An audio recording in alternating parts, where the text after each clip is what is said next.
Good morning. Here we are, Harvard Law School. I feel smarter already. I don't know about y'all. Soaking up the intelligence. Well, again, my name is Conway Ekpo, and thank you, Natalia, for that introduction.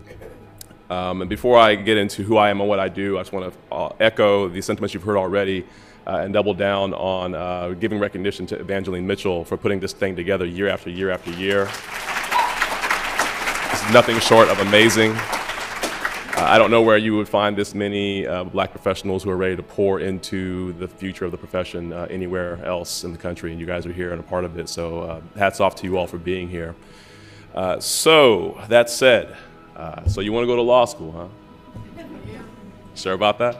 You guys have no idea what you're getting into. This is crazy stuff here. So I gather by the fact that you've come from long distances and you're here and you've paid your money and you're very invested, I can't talk you out of it, nor would I try, but I think my hope here today is to share my story with you and arm you, hopefully tease some teachable moments and best practices out of that story to empower you to go forward in your own careers as attorneys, so that you can go into this thing eyes wide open and not make some of the same mistakes that I've made, and you've heard some of the other speakers reference that they had to learn the hard way as well. And in that, to that end, the people you're going to hear from this weekend have been vetted by Evangeline. They're the best in the profession. These are people who have given them their time to come and invest and pour into you, take copious notes and use them as a resource, both while they're here and after this conference ends. Follow up with them. Develop those relationships that you've heard Vincent and John talk about. Because it's after this that you'll be able to really reap the benefits of what will come from the relationships that you build here. That said, I wanted to just also give a quick word on making sure that after you leave here, invariably what will happen from the moment you walk out here to the point that you actually enter into law school, you will be inundated with 1,000,001 pieces of advice from 1,000,001 different people on what they think you should be doing when you go to law school, and it's going to be kind of hard to sift through. I would just offer a small primer in that. Consider the source of where that advice is coming from. The advice that I would give you today is going to be starkly different than the advice I would have given you as a recent graduate from law school, and also different from the advice I would have given you when I was a 101 law school. Being an attorney is a long game. It takes a very long time to build up good legal judgment and acumen, and so just look at who's actually giving you the advice when you're seeking out mentors and sponsors to help pour into you. So that said, so who am I? What have I done? So I prepared a couple of slides here for you guys, so my hope is that we can go through this. And I have a hard time talking about myself. I know a lot of lawyers like to talk about themselves. I still, as Bria mentioned, something that's very real, which I find is very prevalent in Black and Latino legal communities, is that a lot of us suffer from imposter syndrome. I'm no exception to that. I think that, fortunately, it's been less so the later I go in my career. But I think it's important for you to know that you absolutely belong here, and that when you do make those victories and those wins, you own them. Own them. That did not happen by accident. That happened by you being deliberate and investing in yourself and being here and showing up and preparing. So I want to share, if that's all right with you guys, to give you kind of a bit of a picture of my story, some of my victories and wins that I've had that got me to where I am now. And then I want to go back and unpack some of those and tease out some of those teachable moments that really shaped me getting to this part. And I hope the slideshow works here. So great, awesome. So I'm starting in the top left corner. Some of the wins that have defined my career along the way. Starting in the top left, you see the University of Kansas Jayhawks. I don't know if anyone from the Midwest. I heard some Kansas City earlier. Yes, shout out Kansas City. All right. So I was born and raised in Kansas, and I graduated from the University of Kansas in their architectural engineering program, which is the third highest ranked architectural engineering program in the country, behind University of Pennsylvania and UTexas. And so my senior project was I designed an entire office building from scratch, from the structures to the windows to the lights to the heating and venting to the power systems that propelled it. So that I practiced as an engineer. You see Turner to the right of the Jayhawk there. I went from college to then go work for the largest general contractor construction company in the country, Turner Construction, where I was there for a number of years. And then to the right of that, you see Rutgers Law School. And so I got into Rutgers Law School. That was being an attorney was not something that was on my radar. There was you'll meet people often who, like from the age of 5, knew they wanted to be an attorney. That was not even something that I knew was a possibility until I got to college and started building relationships with people. And as Natalia mentioned, I'm a member of a historically black fraternity, and I saw some of my frat brothers applying and going to law school. And for the first time, it became something that's real, that I thought that, that seems dope. How can I do that? That seems like something I want to look into. And so it took seeing that living example to actually think that I could do it.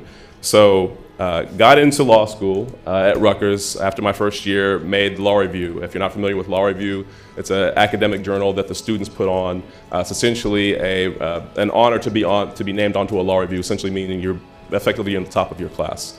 And so I did that when I was at Rutgers.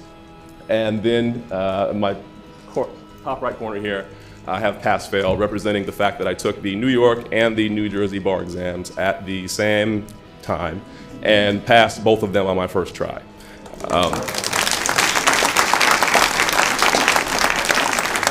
Thank you. And also took the patent bar exam, which I will note has a only 40% pass rate. So most of the people who take the patent bar are not passing that thing. And I took the patent bar exam because my background was in engineering, so I was told I should be a patent attorney.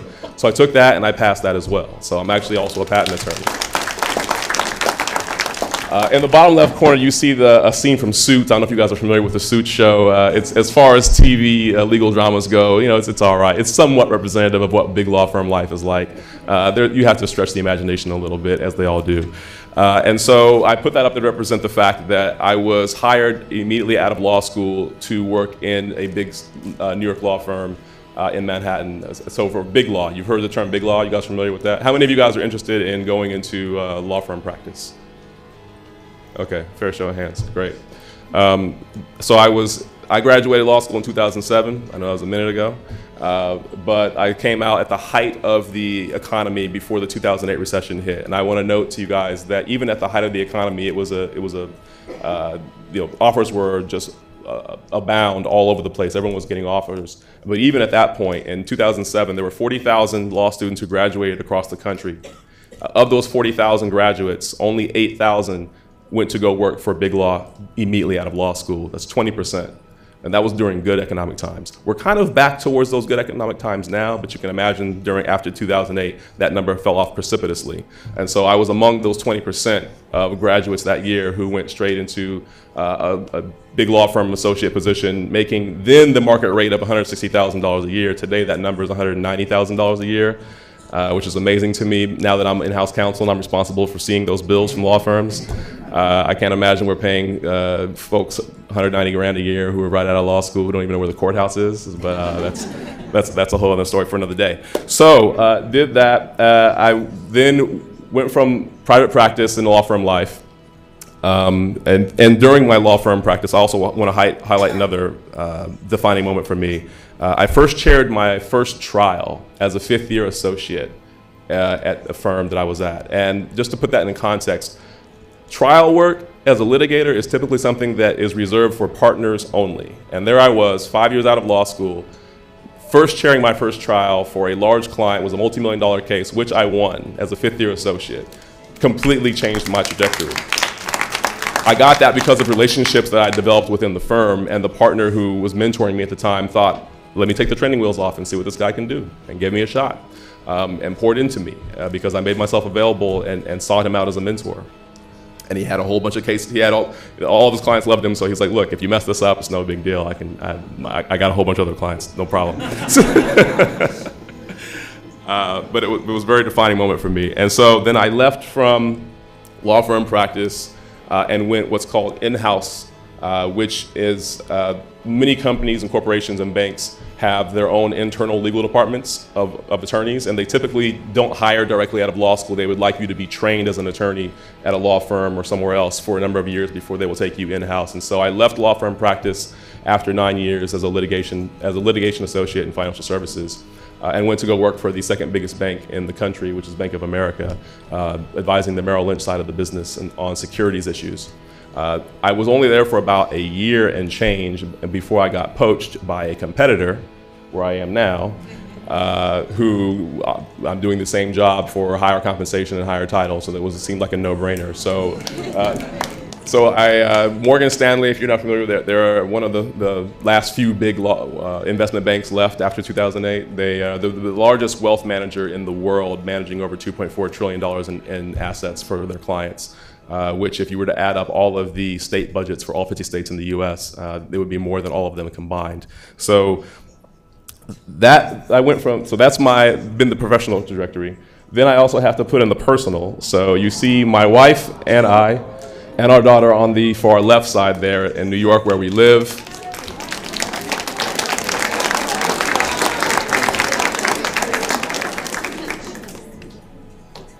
In the middle, we took a vacation to, that's the Rialto Bridge in Venice, Italy. And then on the far right here, I just want to highlight this. This is my daughter's school. Yes. This is where she goes to school. My daughter attends a private preschool on Park Avenue in Manhattan's Upper East Side. Preschool. The tuition for this preschool costs more than what I paid to go to Rutgers Law School. When I walk and drop her off at this school every morning, it's not lost on me. And I should preface all of these things by saying I grew up, I was born into poverty. My oldest of six siblings. My mom largely raised us by herself after my dad left when I was 16 years old. And so for me, as a parent, walking my daughter to school every morning as I do, to be taking her to the same school where there are celebrities' children and professional athletes' children and the owners of hedge funds and businesses and et cetera, is nothing short of a blessing. It's not lost on me.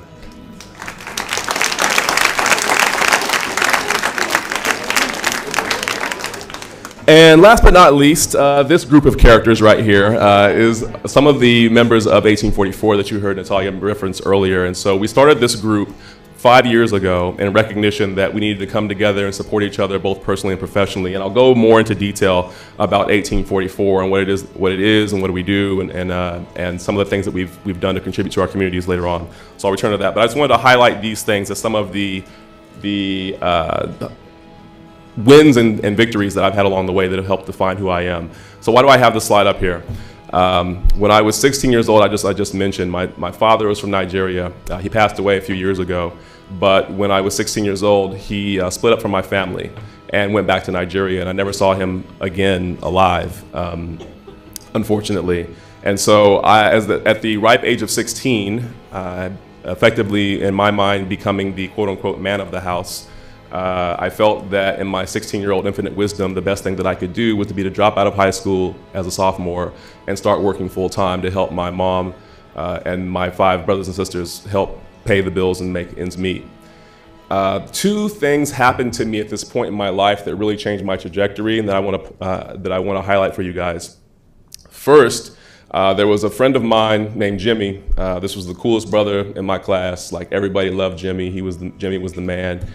We ran in circles together, getting into dumb stuff, and we were all coming from, impoverished families. So typically our pursuits revolved around trying to do things to get money, stealing things, breaking into things, etc. I'm an attorney, so I know the statute of limitations on these things, so I can talk openly about them now. But at the time, I mean, let's just keep it 100.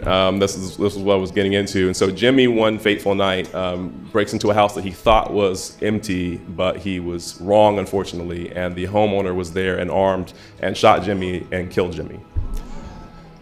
And I thought at that time, like, how easily that could have been me. And the other thing that happened immediately after that is that a group of my friends showed up. And in my high school, I don't know how you guys were when you were in high school or in college, but this is the teachable moment for me, was that I had friends of mine who came to my job, and there I was flipping burgers, making my minimum wage, right? Thinking I'm the man, thinking I'm making some money. And they came to my job and they said, Conway, we came and talked about Jimmy. And then afterwards they were like, what are you doing here? I said, what do you mean I'm doing here? I'm working. Like, what's it look like I'm doing here? Like, yeah, no, we see that. Like, but like, what are you doing here? You're one of the smartest kids in the class. Like, you're here to work. If the end goal is to support your family, don't you think you could do much better job of that if you actually finished high school maybe and put yourself in a position to get higher paying jobs than what you're doing now, working minimum wage because you don't have a high school degree? And I couldn't even argue with it. So my teachable moment there was to be very deliberate about the people who you surround yourselves with, because people can either be detractors from your success or they can challenge you to succeed. And I literally had friends of mine in high school came to my job and peer pressured me to go back to high school. Imagine that for a second. So there I was, and I'd been out of high school at this point for like half a year. So this was like no easy feat to go back to school. So I had to end up, and some of them even took the time to tutor me and coach me on some of the placement tests that I had to take to get back into high school. So I ended up doing that. Long story short, I get back into high school. I'm able to graduate on time with my class.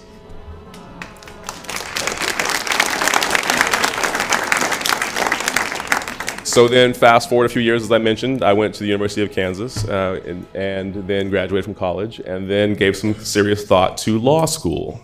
So I have an Lsat story to share with you. Yes, the Lsat. So, I heard you all talking about it earlier this morning. And so I took the Lsat, and I was working at the time at Turner Construction, as I mentioned, in Kansas City. And so I had to take this, I had to study at night. And I thought, I don't want to go into this thing blind. Let me take a course. So I took a course, one of these like Kaplan courses was available in my area.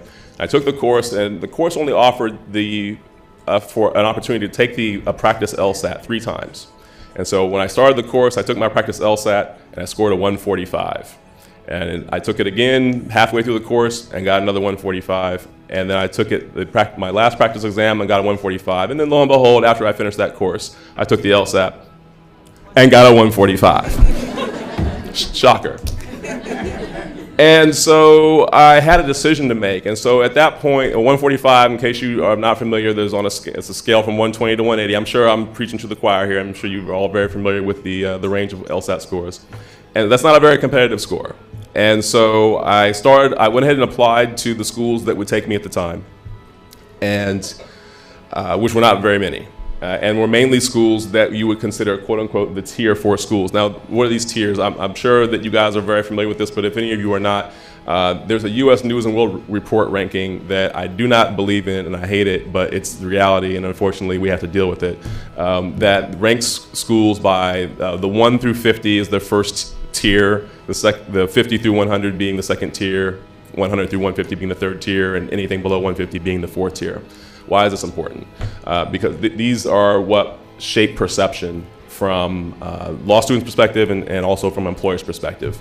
The top tier schools typically are and particularly within that top tier, you have your top 14 schools, the infamous T14, which we are here at Harvard Law School, which is one of them. Harvard, Yale, Stanford, UVA, Georgetown, I'm sure you all know who they are. Those schools will have national name brand recognition, whereas a school that may be outside that T14 that's still in the first tier, or maybe even a school that's in the second tier, which is where I was at Rutgers Law School where I went, will have strong regional representation, strong regional branding. But if I were to graduate from Rutgers Law School, for example, and then try to go get a job in, say, UCLA, in LA or in Chicago, I would have a more difficult time than somebody who was graduating from a regional school in that area, or someone who's graduating from one of the top 14 law schools, right? So why is all this important? So I say all this to say, when I got my 145 score, I went ahead and applied, and the only thing that was available to me were schools in the fourth tier. And I knew enough from having been on enough discussion boards and talked to enough pre-law students that probably wasn't a good idea.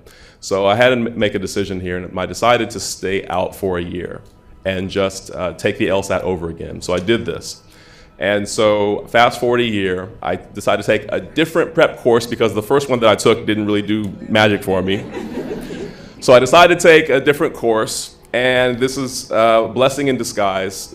Because I was living in Kansas, of all places, no shade to my Kansas City folk, I love y'all, but there were so few people in the area. I get a phone call one day and they're like, look, there are too few registrants in your area to justify paying a teacher to come and do this course, so we're canceling the course.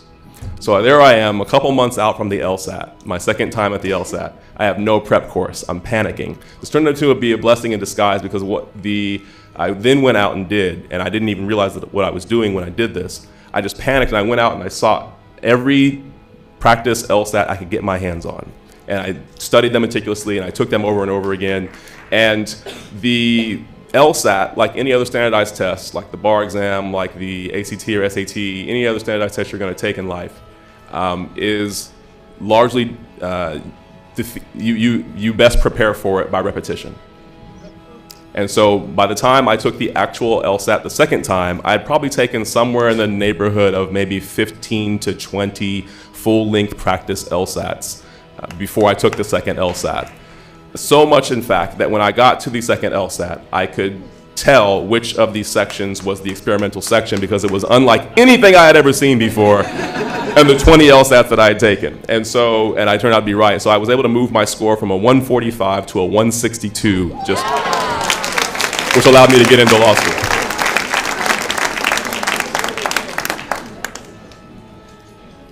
So there I am at law school. So speaking of law school, I'm going to talk about the importance of relationships in law school, and you've heard some of this already articulated before. And so, as I mentioned, I was at Rutgers Law School, which is a strong regional school. It has they have two campuses, one near the Philadelphia market, one near the New York market, one in Newark, one in Camden. And the school enjoys a good regional reputation, sorry. And so, but I know it's the type of school, as are most schools in the second tier, that if you go there and you do well, you will likely have good opportunities. If you go there and you do so-so, you will have so-so opportunities. If you go there and you're kind of towards the bottom of your class, then you'll be employed eventually, but you may have to take a scenic route to get to where you're trying to go, is what I'm saying to you. And so I came into law school thinking that the way for me to get a job was to polish up my resume, go to career services, and then send it out with a cover letter to all of the law firms that I knew that I wanted to work at. And blindly shoot these things out as soon as the ABA deadline would allow me to do so as a 1L. And so I did that. And largely these things came back rejected or just didn't come back at all. And so there I am. I have a stack at home, and I didn't bring it with me. I usually talk about, I save this, I want to show my daughter when she is older about how many rejections Daddy got before he actually got to where he's at. And so there I was working on a good couple hundred rejections as a first and second year law student. And then a buddy of mine who, another member from Balsa, who this is like, we're still close to this day. We closed down the library regularly. This was my study partner, this is my guy. And he comes to me, and through relationships that he had developed in law school, he had been able to secure a position with a federal judge, an internship. And so he had done great work for the judge, and his internship was coming to a close, and his judge asked him, his name's Nexus, Nexus, do you know anybody who is looking for, who might be interested in working for me? And Nexus says, look, I know just the person. And so he comes to me and says, hey, Conway, how would you like to work for a federal judge? I said, well, I'm pretty much unemployed at this point, so why not? What's the harm? What's one more rejection? I'm thinking I'm going to get rejected completely. So I go into the judge's chambers, and I have my interview. I show up, and the judge has, Mr. Ekpo, come in and have a seat. So Nexus tells me, you come highly recommended. I said, well, thank you, Your Honor. He said, great. So can you start on Monday? Happened literally just that easily. And so it hit me, the importance of relationships in that moment could not have been more potent. So I was like, look, you have to develop and be deliberate about developing meaningful relationships with your peers, with mentors, with mentees. You never know, and you're doing this without the expectation of receiving anything in return, just developing relationship for relationship's sake. You will never know where those relationships will lead you and what doors they will open. And so that happens even when the moment you step foot in law school. And which is a nice segue to 1844 and why we started this. And so 1844, as Natalia mentioned, is a group of 60 black male attorneys. We mostly work in big law and in-house corporate legal departments in companies like Morgan Stanley. And we come together regularly. We believe in leveraging the power of our relationships. First of all, we get to know each other personally and professionally. We pull back the mask. We are vulnerable to each other.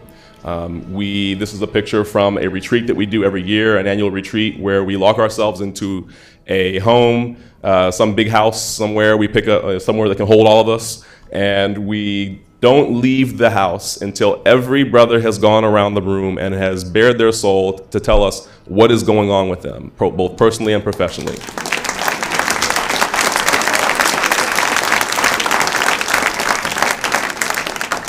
And this is, in addition to being immensely cathartic, is a huge benefit.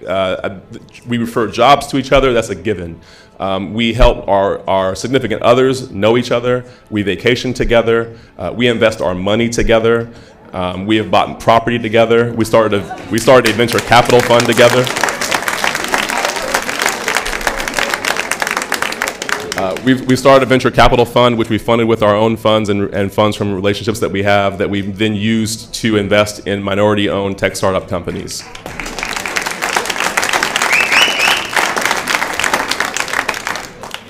This is another picture of the fellas out at one of our retreats after we lit each other up at paintball. And then of course every year this is just for our own benefit. If we're not benefiting the communities in which we came from, then what are we doing? So every year we put on a series of panels. We talk to law students. We talk to current summer associates we pull back the mask and tell them what it really looks like to be an African-American associate in these big law firms. What do you have to know? What are the pitfalls? What does it really look like? This is from a picture from a conference that we put on earlier this March in New York, where we put the word out to other black male associates around the country who flew into New York for this weekend, where we had a series of panel speakers. They're ready to pour into them, to build with them, and a lot of relationships have developed from this conference that we do every year, that we took in inspiration from MBK, My Brother's Keeper, the initiative that Obama put out. So we took a page from that and decided to do an annual thing where we just reinvest in each other each year and deepen those relationships. And so why do we do all this? Let me also keep it 100 with you guys. So let me talk about implicit bias for a minute. Implicit bias, in case you don't know, is also called confirmation bias. What you're going to experience, and I need to just keep it 100 with you guys, so I don't want you going into this thing blind. There are going to be people who think that we are less than. It's just the reality. They think that you're not there on your own merit. They think that you're only there because of affirmative action. For any number of myriad of insecurities in which they wish to project onto you as to why they don't believe that you should be there. I recommend this book, The Good Black. It's a story about Larry Mungeon. It was written in the 90s about his experience when he went to a law firm in DC where he experienced implicit bias and discrimination. He ended up suing his law firm, and the story in which that unfolds. It was written in the 90s. It might as well have been written in 2018. Because the story that is told in this book is the same story that I hear from members of 1844. It's the same story that we hear from the sisters groups that we collaborate with. And by the way, just as a quick note, I should have mentioned the sisters groups in New York and other cities are like, sisters are not playing around, fellas. You hear me? Look at this room. Sisters got it together.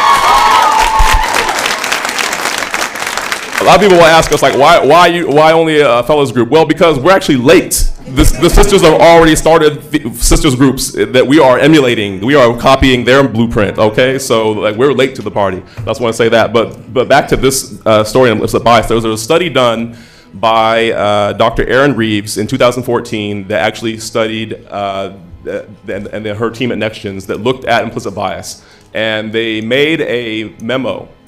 And they sent it out to law firms. And embedded within this memo were purposely implanted mistakes, typographical errors, bad citations, word syntax incongruities, just things that they've just buried in there on purpose to make sure that there were enough issues for anyone who cared to look to find. And they sent this memo out to the law firms in New York City. Over 60 partners looked at this thing. They told half of the partners that the memo was written by a white associate. They told the other half of the partners that the memo was written by a black associate. It's the same memo. They're just telling the people, they're setting up an experiment. The partners who believed that they were reviewing a white memo, a memo written by a white associate rather, Found some of the errors in the memo, but by and large let a lot of things slide. The partners who believed that they were grading a memo written by the black associate found significantly more mistakes in the memo. Empirical data showing concretely that there is implicit bias alive and well in our legal profession. People will expect you to fail, and they will look for confirmation to confirm their own biases against you. And so I just need you to be aware that this exists. You've heard this from your parents and your grandparents and their parents. We got to be twice as good to get half as far. I mean, that nowhere is that more true than in the legal profession. This is nothing that you haven't heard before. But I just need to highlight these things so that you don't go into this situation, you don't go into this journey without your eyes wide open. And lastly, anyone know what this picture of? That's right. Someone said they're good. You know when this picture was taken? Anyone know? Who said 54? 54? Exactly right. This is May 17, 1954, after the historic landmark case Brown versus Board of Topeka Education. I put this up here as a reminder to all of us. We need you. I know I've dropped a lot on you today, and there's a lot to soak in terms of like the hurdles that we have to face as black attorneys and the things that we have to do to get there. But at the end of the day, and you've heard this from Vincent and from others, this climate that we're currently in, I'm preaching to the choir, but just open up a newspaper, turn on the news for 5 minutes, and you already see why culturally responsible black lawyers are more needed in 2018 than ever before. We need you in this fight. We need you in this picture. And so I'll leave you with that and just say, continue to build this weekend. Thank you for letting me address you. I want to leave my email as a reference. Please reach out. I may not know the answer to your question, but I'll be happy to pass you on to whoever in my network may have the answer for you. But I offer myself up as a resource to you guys because I want to see you succeed. So thank you, and good luck on your journey.